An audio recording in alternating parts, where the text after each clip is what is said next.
Ребята, всем привет! Сегодня у нас 13 октября 2019 года.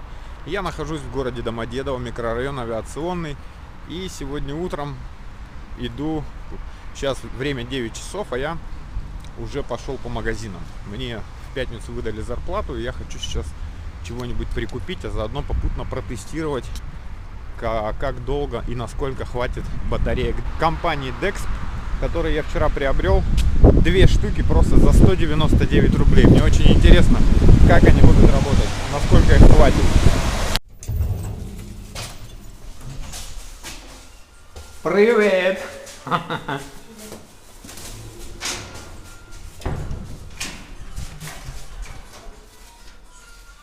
Так, она ничего не защелкает, просто? Нет.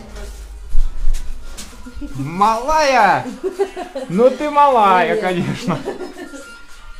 Короче, приехал я в гости к своей старинной подружке. Одной, наверное, из первых, кто у меня вообще, когда я покончил со своей колхозной жизнью, перебрался в город. Всю жизнь моя подруга боевая. Супы мне таскала в баночках. Вообще, золото. И спустя много лет я снова приехал пожрать. Короче, я в гостях у Настюхи, у своей подруги детства. Вот, пошли с ней в магазин, она там где-то колбасу покупает. А я, как обычно, пошел за флешем, но, к сожалению, флеша нету. Вот хожу, ищу. Вижу тут только кока-колу. Кстати, в Москве очень часто можно встретить колу ванилу. Может, кто помнит, не знаю, сейчас в Красноярске появилась она или нет. Но в Москве я уже который раз встречаю. Так сказать, кола из нашего детства. Вот, стоит она, короче, 49 рублей. Но бутылка не литровая. Литровая обычная кола стоит 66 рублей. Вот. Есть здесь у них торнадо, но вот флеша, к сожалению, походу нету. По крайней мере, я его не вижу. Вот, я нашел его только в банках. Так. Вон, заметьте, всего 2 банки флеша. Все. Зеленый и оранжевый. Опа. Больше нет никакого. Вариантов 0. Так, ну и, короче, чайку возьму еще. О, вон она, моя подруга пришла. Что взяли? Пошли.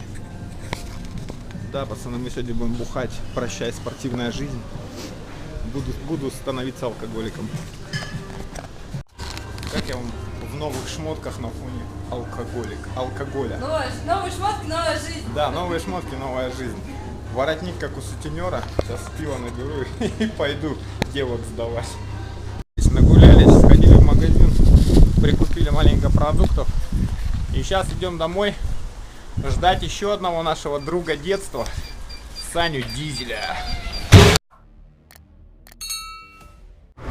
Сегодня утром, проснувшись практически без масла, чуть во сне не перегрев мотор, решил я, короче, его перед уходом на работу залить раскоксовкой. Раз там все равно масла нету, вот, пожалуйста, подтверждение. Щуп, видим, вообще просто совершенно сухой, поэтому, в принципе, масло жалеть не стоит. Стоимость масла в любом случае меньше, чем стоимость нового мотора. Купили, в общем, раскоксовку ML203. Говорят, что самая современная, самая топовая, самая лучшая раскоксовка. Не знаю, насколько правда. Сейчас попробуем.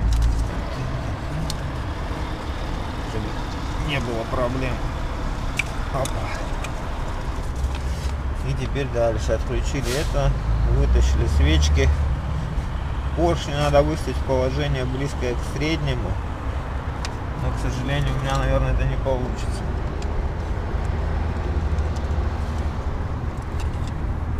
Поэтому будем работать в этом положении. Сказано до 60 минут. Но я думаю, мне сегодня хватит и целого дня. Оставим прямо на целый день все это дело. Так, ну тут, короче, не написали, сколько нужно, так что заливаем полный.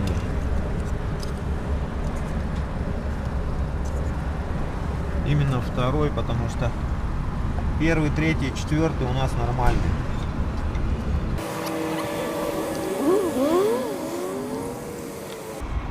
Это прям чудо какое-то. Мы просто целый бутылек уже туда практически влили, и он все никак не заполнится.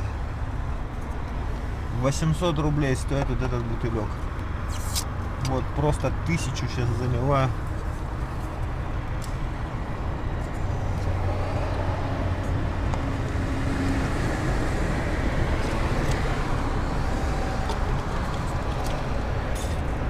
И я больше чем уверен, что к вечеру его уже не останется.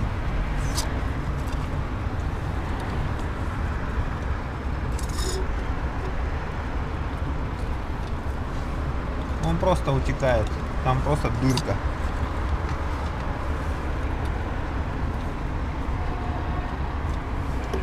Все, закрываем обратно свечу.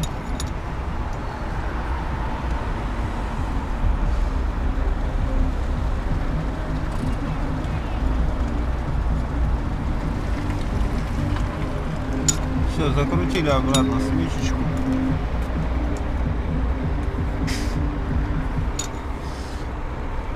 Так, ну это пока просто положим. Вот, время 7 часов 30 минут. Все, в 7:30 мы залили полный бутылек. И вечером, часов примерно получается через 8-10, будем смотреть, что у нас из этого вышло. Несмотря на то, что он рассчитан на весь мотор, на целых 4 цилиндра, я залил ее только в один цилиндр, потому что у меня один цилиндр, он не имеет вообще никакой компрессии. Как бы первый, третий, четвертый у меня имеют компрессию 14 очков, и я думаю, они не нуждаются ни в какой раскоксовке. А вот цилиндр номер 2 накачивает кое-как с горем пополам до 6 очков, и эти 6 очков прямо тут же спускаются. То есть там, видимо, совсем все очень плохо, либо там вообще нет колец, либо там все очень сильно закоксовано. Оставил на целый день. Приду вечером, солью масло, точнее то, что от него осталось, а от него практически ничего не осталось. Только что достал щуп, он совершенно сухой. Масло есть только буквально вот на кончике. То есть за ночь машина сожрала просто целый щуп масла. Это уже просто пиздец. Притом я даже не ездил, просто стоя на холостых, машина сожрала целый щуп масла. Вот, вечером солью, значит, масло, залью промывочку, залью промывку и, наверное, немного масла, потому что на одной промывке явно мотор работать не будет. Потом повторно все это дело солью и залью свежак. Ну и посмотрим, что вообще от этого изменится и изменится ли. Вот, а в данный момент я иду на работу, начинается рабочий день. Я очень рад тому, что наконец-то я могу пользоваться своей маленькой экшн-камерой, носить ее с собой, а не таскать с собой большую зеркалку, на которую невозможно что-либо снимать, так как она очень тяжелая, и можно снимать только со штатива. Вот. И в очередной раз хочу сказать огромное спасибо компании Dexp за то, что они произвели аналог батареек для камеры UI Basic, Xiaomi UI Basic. Вот, произвели аналог батареек. Эти батарейки отлично встали на эту камеру. Куплены были в ДНС просто нереально сказочным ценам. Если оригинальная батарейка для моей камеры стоит от 1000 до 1500 рублей только на Алиэкспресс, не представляю, сколько бы она стоила просто в магазине в Москве, то две батарейки плюс док-станция для зарядки этих батареек от компании Dexp обошлись мне всего в 199 рублей, то есть по 50 рублей за батарейку. Но при этом эти батарейки держат ничуть не хуже оригинала. В общем, всем хорошего дня, отличного настроения.